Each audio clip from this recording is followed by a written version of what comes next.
इस पृथ्वी पर ही मुझे स्वर्गलोक की अनुभूति मिल रही है। यही तो सच्ची भक्ति का प्रसाद है ऋषिवर। जिनका हृदय निष्पाप होता है, जिनके मन में लोभ एवं छल नहीं होता, तो वो जहाँ भी रहता है वहाँ स्वर्ग का ही सुख प्राप्त करता है। और इसके विपरीत यदि लोभी, कामी, क्रोधित, छल पूर्वक स्वर्ग में पहुँच जाए तो उसे वहाँ भी शांति प्राप्त नहीं हो सके। प्रभु, कृपा करके मुझे मन की शांति और पापों का अंत करने वाली प्रकाट्य सिद्धि की कथा सुनाए। ऋषिवर, आगे की कथा ये है कि मैं नागराज कर्कट से अनुमति लेकर उन्हें आश्वासन देकर उस नागमणि की खोज में पृथ्वीलोक आ गया और उसी स्थान पर पहुंचा जिस स्थान पर नागमणि चोरी हो गई थी।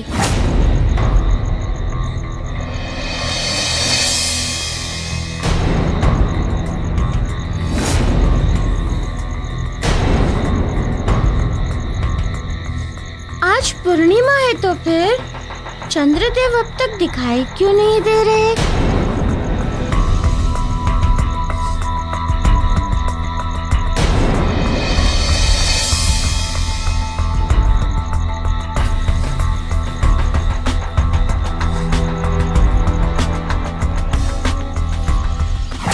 किंतु उस स्थान पर नागमणि नहीं मिली ऋषिवर। फिर आपने क्या किया प्रभु?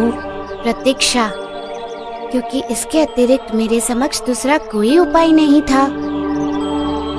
ऐसी स्थिति में नागमणि का पता तब ही चलता जब चोर उस नागमणि को चंद्रमा के प्रकाश में बाहर निकालता।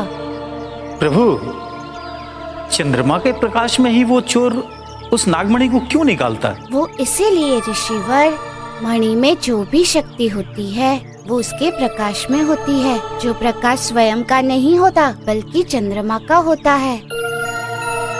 यदि चंद्रमा का प्रकाश उसे प्राप्त नहीं होता है तो उसकी शक्ति, जो उसकी चमक है, वो विलुप्त हो जाएगी तथा वो मणि एक साधारण पत्थर के अतिरिक्त और कुछ भी नहीं रह जाएगा। इसीलिए मणि को चंद्रमा का प्रकाश प्राप्त करना अति आवश्यक होता है।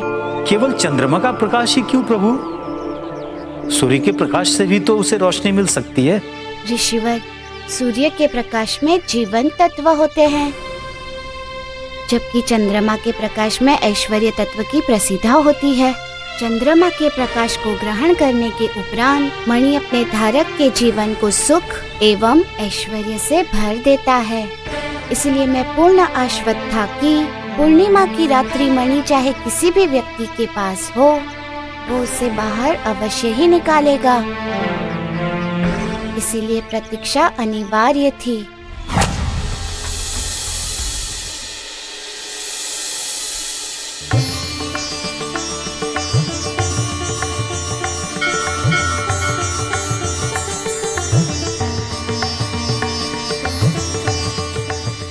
प्रणाम चंद्रदेव।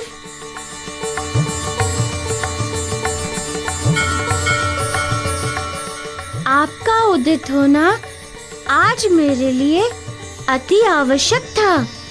अब वो मानव चाहे जो भी हो, नागमणि को अवश्य चंद्रमा के प्रकाश में बाहर निकालेगा।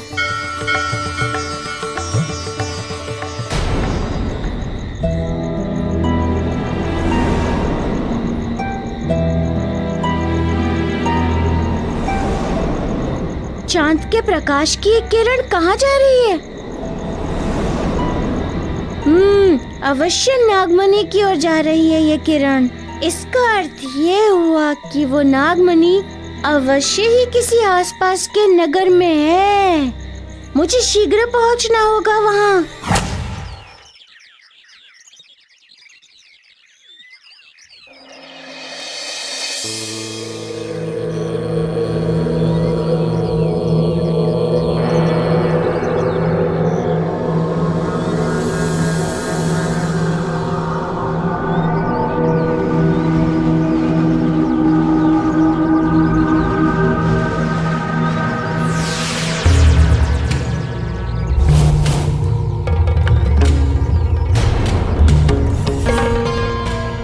बुद्धिमान देवगुरु बृहस्पति, आज से तुम्हारी स्वामिनी ये कुबुद्धि होगी।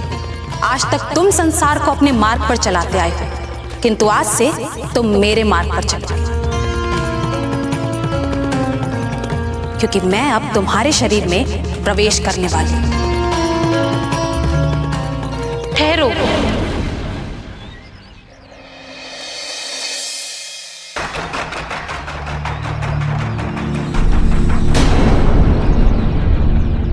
बुद्धि, तुम यहाँ?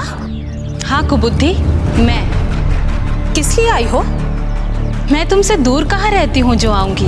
मैं तो सदा तुम्हारे साथ रहती हूँ, तुम्हारी प्रतिछाया बनकर। हम दोनों एक ही मन में तो वास करते हैं, सगी बहनों की भांति। हाँ हाँ, मैं जानती हूँ, किंतु यहाँ क्यों आई हो? सचेत करने, क्योंकि जो तुम करने जा रही हो वो अनर्थ है। मत करो। मुझे शिक्षा मत दो। मैं कोई अनर्थ करने नहीं जा रही हूँ, बल्कि मुझे एक अवसर मिला है, स्वर्णिम अवसर। मुझे अपनी श्रेष्ठता सिद्ध करने का अवसर मिला है, क्योंकि आज तक सदैव तुम्हारी ही तो जय जयकार होती आई है। संसार ने मान्यता तुझे ही दे रखी है, किंतु आज से संसार मेरी जय जयकार करेगा, क्योंकि सर्वमान्य देवगुरु बृहस्पति मेरे वश में होंगे। मैं जो निर्देश दूंगी वो करेंगे बृहस्पति, मैं जो कहूंगी वही कहेंगे बृहस्पति। अर्थात अब मैं असत्य को सत्य, अधर्म को धर्म, अन्याय को न्याय, विलासिता को जीवन, काम, क्रोध और मोह को पुरुषार्थ बना दूंगी। बुद्धि, अब संसार में तुम्हारा नहीं मेरा शासन होगा, अर्थात इस कुबुद्धि का। बहन, एक बार फिर सोच लो, क्योंकि आज तक अतीत साक्षी रहा है। जिसने भी अधर्म को धर्म बनाने का प्रयास किया है उसका विनाश ही हुआ है। बहन, निश्चिंत रहो, अब वैसा नहीं होगा, क्योंकि अब तक इस कार्य को अधर्मी असुर करते आ रहे हैं, और अब इस कार्य को संसार का सबसे बड़ा ज्ञानी, गुणी, धर्मज्ञ देवगुरु बृहस्पति करेंगे, वो भी इस कुबुद्धि के निर्देशन में।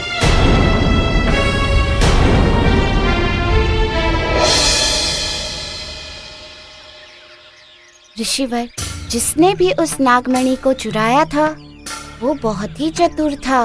वो कैसे प्रभु? उसकी चतुराई ये थी कि वो बहुत ही निरतम समय के लिए वो उस मणि को चंद्रमा के प्रकाश में निकालता था, ताकि कोई उस तक पहुंच न पाए। एक पूर्णिमा की रात्रि नागराज कर्कट ने भी उस मणि तक पहुंचने का प्रयास किया था, किंतु असफल रहे। वो तो ढूंढ सकते थे, फिर वो क्यों नहीं ढूंढ पाए? क्योंकि जब वो उस मणि के पास जाने के लिए आगे बढ़ते, उस चोर को आभास हो जाता था और वो उस मणि को चंद्रमा के प्रकाश से हटा लेता था, और चंद्र किरण से मणि को हटाते ही मणि का प्रकाश लुप्त हो जाता था, और उसके साथ ही उस तक पहुंचने का मार्ग भी बंद हो जाता था। इसलिए वो कभी भी मणि को खोज नहीं पाए। मैं इस तथ्य को जानता था, इसलिए मैं शीघ्र उस मणि तक पहुंचने के लिए प्रकाश की दिशा में दौड़ने लगा। आज पूर्णिमा है तो फिर चंद्रदेव अब तक दिखाई क्यों नहीं दे रहे?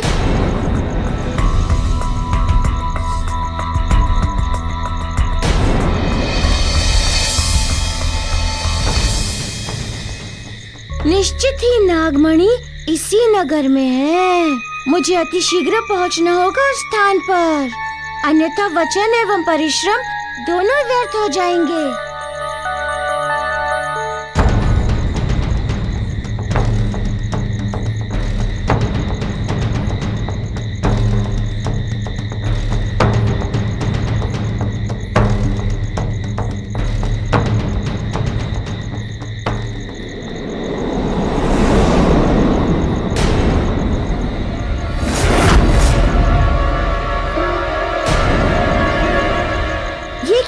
प्रकाश समाप्त हो गया।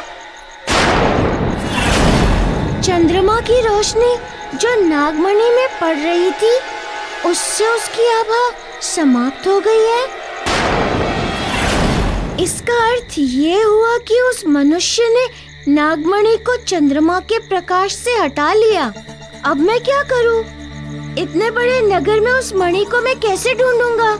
अब तो मुझे सूर्योदय तक यही प्रतीक्षा करनी होगी, तभी कोई मार्ग निकल सकेगा। ऋषिवर, नागमणि के चोर को इस बात का आभास था कि कोई ना कोई इस नागमणि को खोज रहा है, इसलिए वो अत्यंतिक प्रसन्न था। मेरे पहुंचने से पहले ही उसने चंद्र प्रकाश से नागमणि को हटा दिया।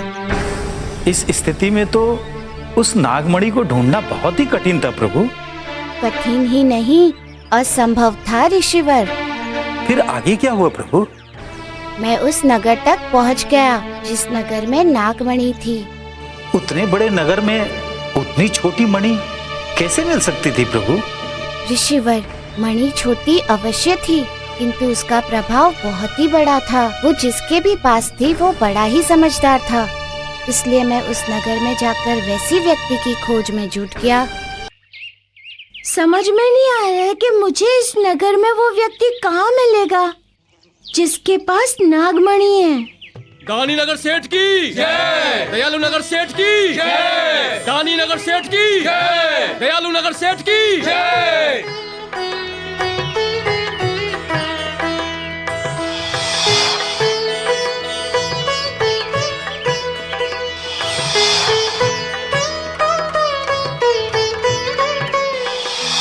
आप ये जय घोष सुन रहे हैं नगर सेठ? हाँ, अरे आज इनको मैं धन देकर इनके ऊपर ऋण का बोझ लाद रहा हूँ, कल वसूल लूंगा, समझे? नहीं देने पर इनका घर और धरा सारे अपने अधिकार में ले लूंगा। जीवन भर इनसे अपनी सेवा कराऊंगा, समझे? सारे अधिपत्य मेरे होंगे। जीवन भर के लिए इनको मैं अपना दास बना लूंगा और मेरी सेवा करेंगे ये लोग, समझे?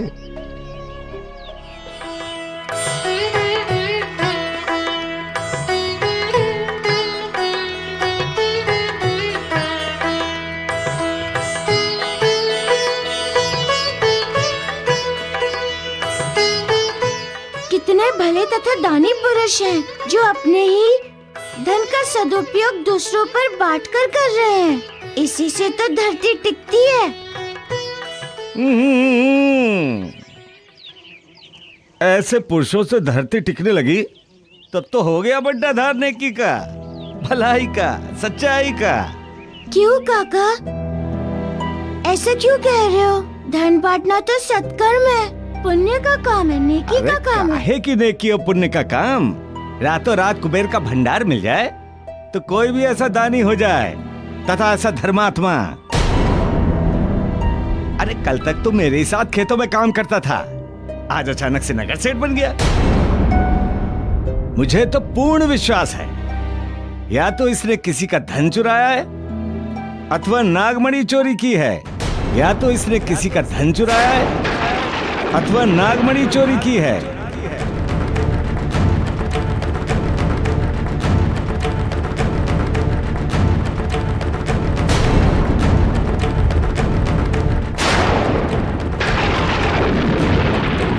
या तो इसने किसी का धन चुराया है अथवा नागमणि चोरी की है।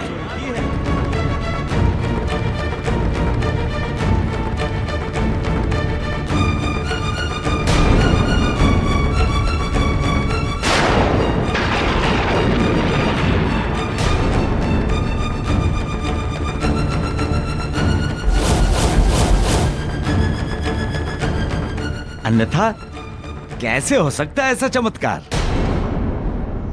ये क्या कह रहे हैं आप? सत्य ही कह रहा हूँ। अभी नाग पंचमी तक ये मेरे साथ खेतों में काम करता था और आज नाग पंचमी के बाद अचानक से ये परिवर्तन आ गया। अब ना तो कोई आसमान ही टूटा है और ना ही धरती फटी है, तब फिर ये अचानक से हुआ कैसे? सोचने वाली बात नहीं है क्या? नाग पंचमी? हो ना हो इसी व्यक्ति ने चुराई है वो नागमणि।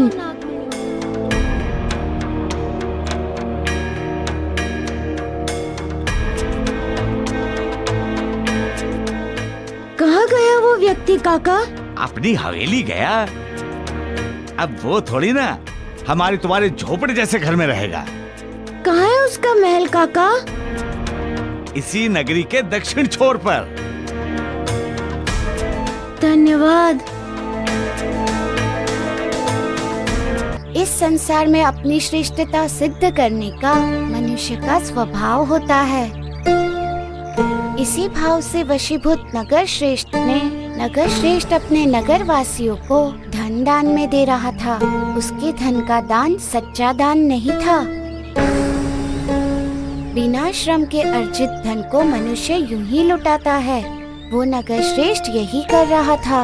योग्य अयोग्य तक का ज्ञान तक किए वो लोगों में धन वितरित कर रहा था। ऐसे वितरण को दान नहीं प्रदर्शन कहलाया जाता है ऋषिवर। इतना प्रचुर धन था उसके पास प्रभु? यही तो सोचने वाला विषय था ऋषिवर, क्योंकि पूर्तक का एक साधारण कृषक आज अचानक धनरक्षक कैसे बन गया होगा। और इसी बिंदु ने मेरी सारी समस्याओं का समाधान कर दिया। सो कैसे प्रभु? ऋषिवर, श्रम से कोई व्यक्ति इतनी जल्दी रातों रात धनी नहीं हो सकता। एक बीज को भी एक वृक्ष का रूप लेने में समय लगता है ऋषिवर। कुछ ही समय के अनुरूप अथवा अनुकूल ही फल की प्राप्ति होती है, और ये घटना नियम के विपरीत थी। इसीलिए मैं पूर्ण रूप से आश्वस्त हो गया कि इस विपरीत मनुष्य के धर्म की जन्ममणि वो नागमणि ही है। और इसीलिए मैं अविलंब उस नगर श्रेष्ठ के महल में भागा।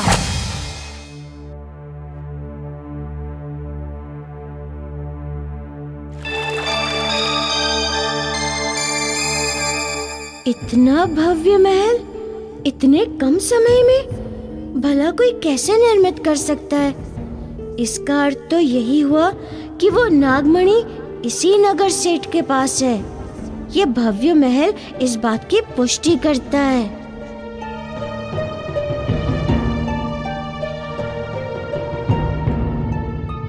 क्या ये हवेली नगर सेठ की है? हाँ, और यदि तुम्हें भी धन चाहिए वानर बालक तो कल आओ। ना अभी धन मिलेगा और ना ही दर्शन। किंतु सैनिक भैया, मुझे नगर सेठ से अभी मिलना है। वो जंगल की ओर से पास वाले गांव में गए हैं। धन्यवाद। उस सैनिक ने तो कहा था कि वो नगर सेठ इसी ओर गया है, और मैं आया भी तो हूँ उसी की बताई दिशा में। फिर वो नगर सेठ गया कहाँ? कहीं दिखाई नहीं दे रहा।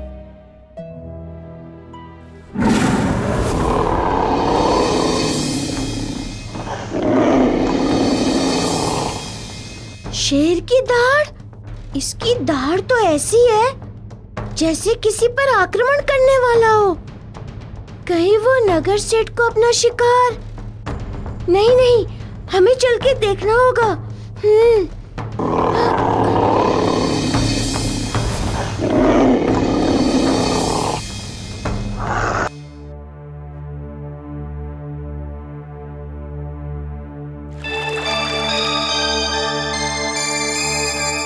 इतना भव्य महल इतने कम समय में भला कोई कैसे निर्मित कर सकता है? इसका अर्थ तो यही हुआ कि वो नागमणि इसी नगर सेठ के पास है। ये भव्य महल इस बात की पुष्टि करता है।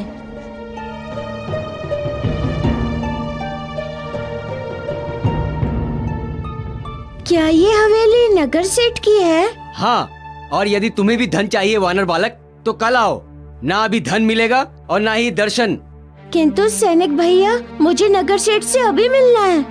वो जंगल की ओर से पास वाले गांव में गए हैं। धन्यवाद। उस सैनिक ने तो कहा था कि वो नगर सेठ इसी ओर गया है, और मैं आया भी तो हूँ उसी की बताई दिशा में। फिर वो नगर सेठ गया कहाँ? कहीं दिखाई नहीं दे रहा।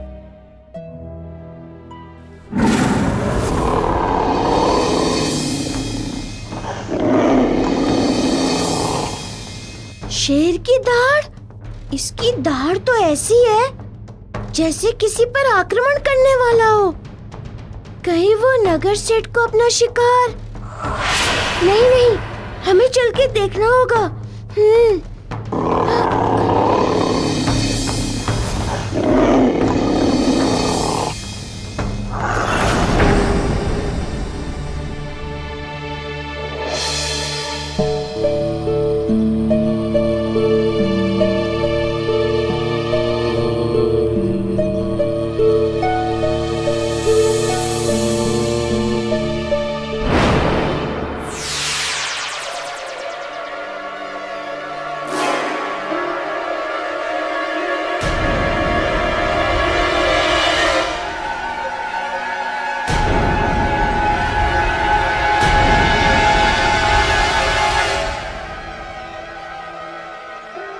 देवगुरु बृहस्पति, तुम्हारे तप और साधना के जीवन का अंत हो गया है। उनसे अर्जित तुम्हारा धर्म, तुम्हारी बुद्धि, तुम्हारा विवेक, तुम्हारा आचार विचार अब सब मेरे अधीन होगा, मेरे वश में, मेरे।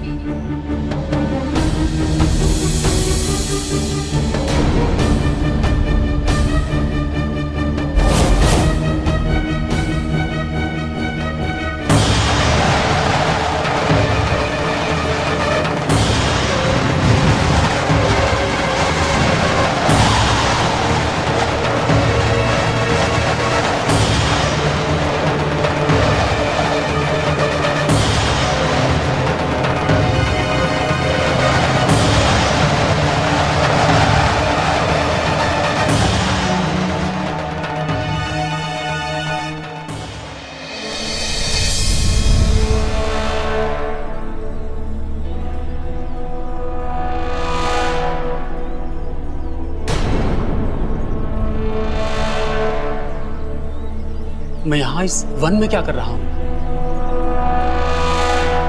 वही जो मैं करवा रही हूँ। मेरा गुण है काम, क्रोध, मद, मोह और लोभ में लिप्त कर देना, अधर्म की ओर आकृष्ट करना, त्याग के स्थान पर स्वार्थ और विलासिता की ओर मोड़ देना। सो अब धीरे धीरे बृहस्पति तुम वही करोगे, वही जो मैं करवाऊंगी।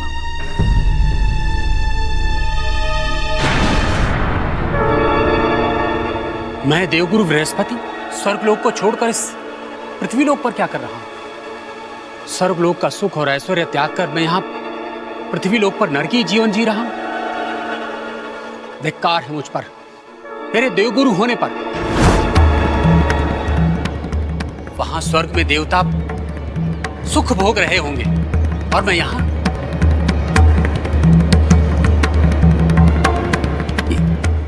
कैसे घृणित विचार आ रहे मेरे मन में। देवगुरु पद की गरिमा के विरुद्ध मेरे मन में भोग और विलासिता की कामना क्यों उत्पन्न हो रही है?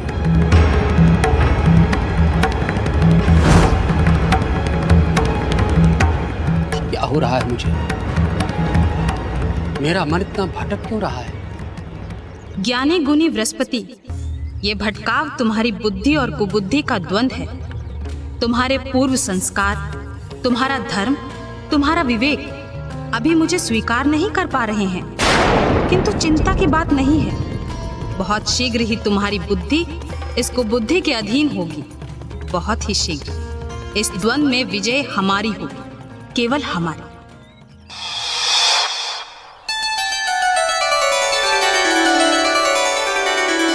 ऋषिवर, मनुष्य के अंतर में वास करने वाले धर्म, अधर्म तथा पाप एवं पुण्य के बीच सदैव संघर्ष चलता है, जो सदैव मनुष्य को अनुचित कार्य करने से पूर्व चेतावनी देता है, सतर्क करता है। किंतु मनुष्य की ये प्रगति है कि वो अपने अंतःकरण की ध्वनि को सुनता नहीं है। वो वही करता है जो उसका चंचल मन कहता है।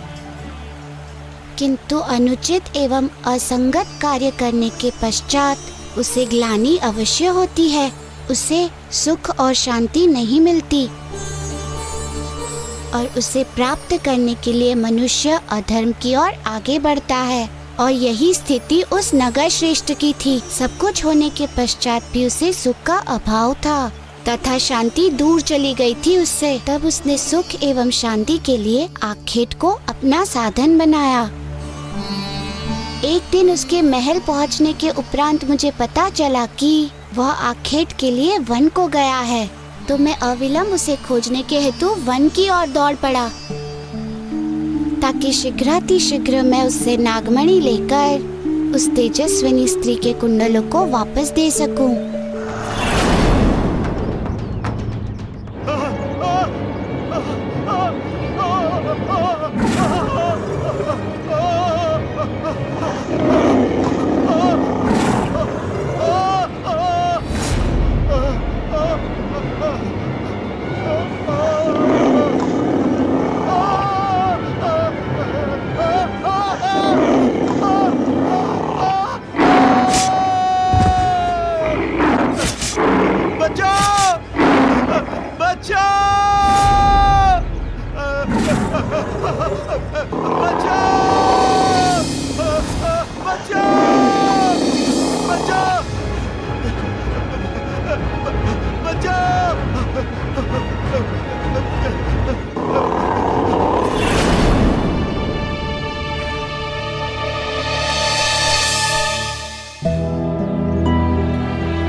देवगुरु बृहस्पति?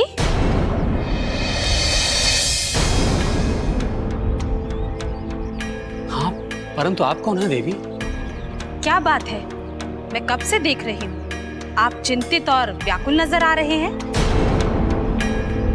जहाँ तक मैं जानती हूँ, आप तो साक्षात बुद्धि के स्वामी हैं। हाँ, किंतु आप कौन है देवी?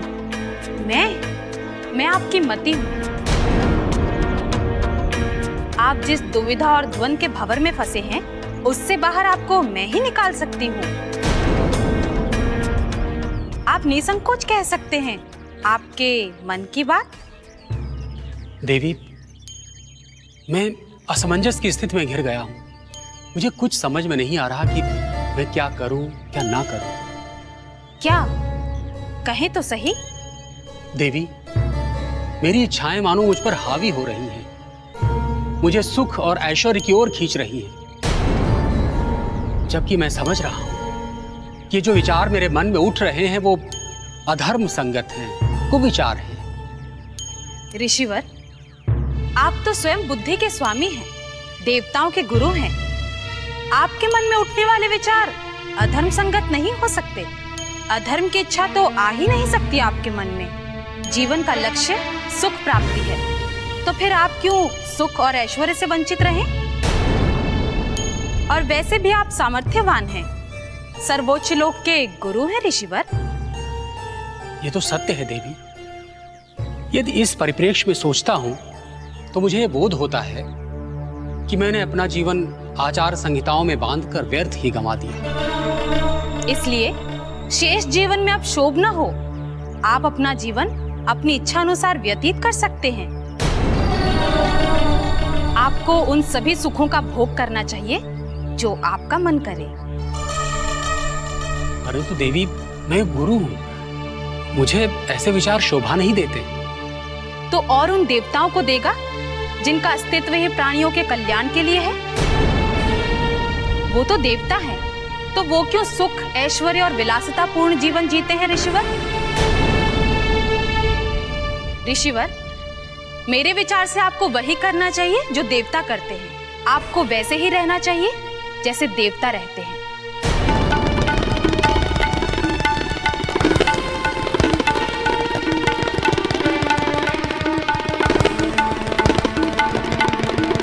आपने मेरी आंखें खोल दी देवी। मैंने व्यर्थ ही जप तप और सिद्धि साधना में अपना जीवन व्यतीत किया। अब मैं आपके सुझाए मार्ग पर ही चलूंगा और संपूर्ण सुख सुविधाओं का उपभोग करूंगा।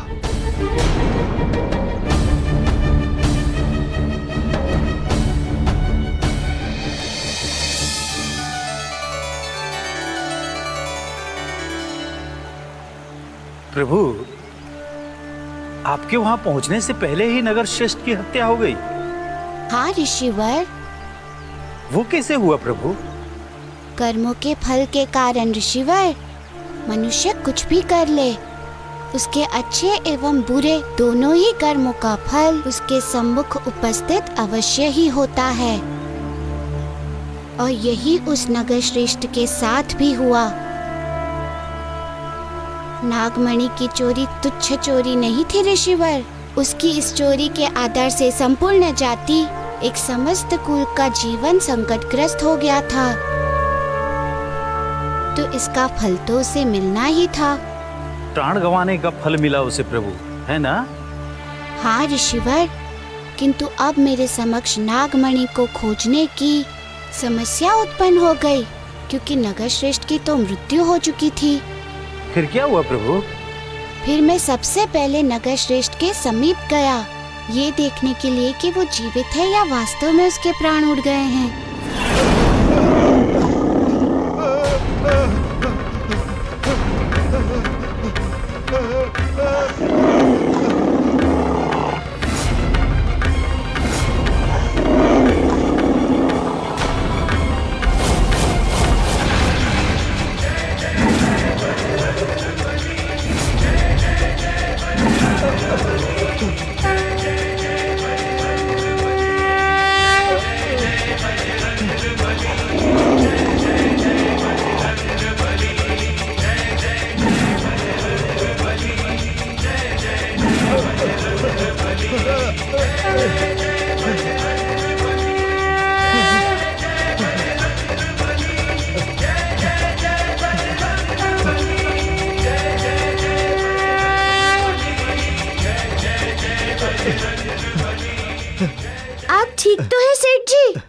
ठीक, संभवतः इसीलिए हूं ताकि मैं अपने पापों का प्रायश्चित कर सकूं। कैसा पाप, कैसा प्रायश्चित सेठ जी? मैं बहुत बड़ा पापी हूं वानर बालक, बहुत बड़ा कुकर्मी हूं। अच्छा हुआ जो मुझे दंड मिला। तुम साधारण बालक नहीं हो, कृपया मुझे प्रायश्चित करने में मेरी सहायता करें। अवश्य करूंगा, बोलिए।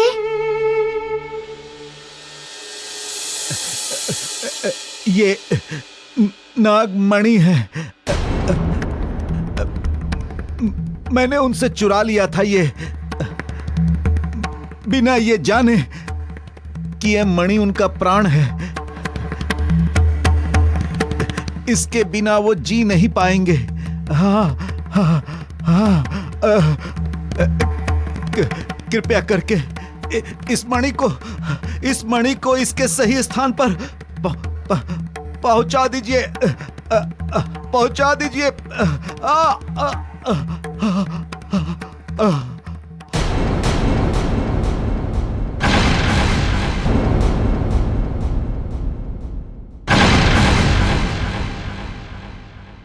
लालच का परिणाम कभी सुखदायी नहीं होता। दूसरों को दुख देकर, दूसरों की आत्मा को कष्ट पहुंचाकर ना कभी कोई सुखी हुआ है, ना भविष्य में कभी कोई सुखी हो सकता है। दूसरों को दुख देकर, दूसरों की आत्मा को कष्ट पहुंचाकर ना कभी कोई सुखी हुआ है, ना भविष्य में कभी कोई सुखी हो सकता है। नागों की पीड़ित आत्माओं से निकला हुआ अभिशाप एवं उसके फल स्वरूप असमय मृत्यु,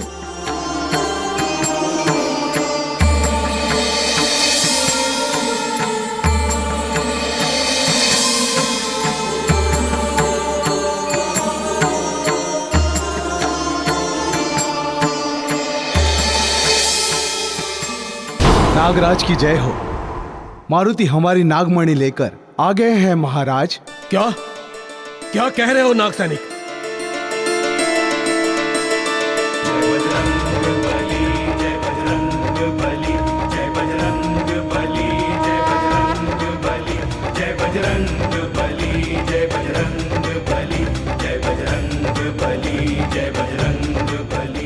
नागराज करकट, मैं आपकी नागमणि वापस ले आया हूँ।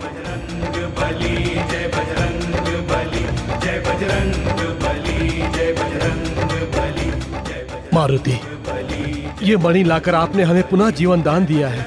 आपसे विनती है कि आप अपने शुभ कर कमलों से इस मणि को इसके दिव्य स्थान पर स्थापित कर दें। जय बजरंग बली, जय बजरंग बली, जय बजरंग बली, जय बजरंग बली, जय बजरंग।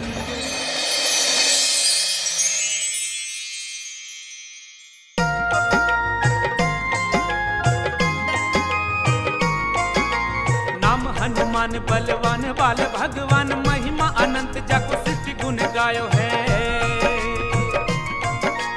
महाशक्ति दिव्य शक्ति ऐसो महावीर शक्ति, देखी देखी वैरिनिक अंतर कपायो है। अंजनी को लाल लाल लाल गाल, क्रोधवंत को न समझ पावे भ्रुकुटी चढ़ायो है। बाल हनुमान महाकाल भगवान धाय, वैरिनी के अंत है तू गदा को उठायो है। वैरिनी के अंत है तू गदा को उठायो है। वैरिनी के अंत है तू गदा को उठायो है।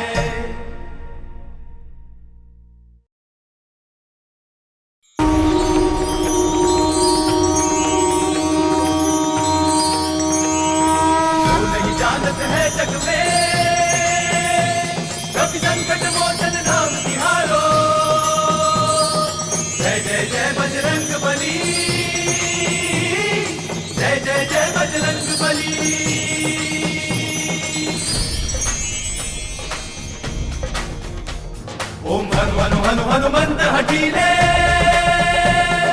बैरी मारू वज्र के कीले।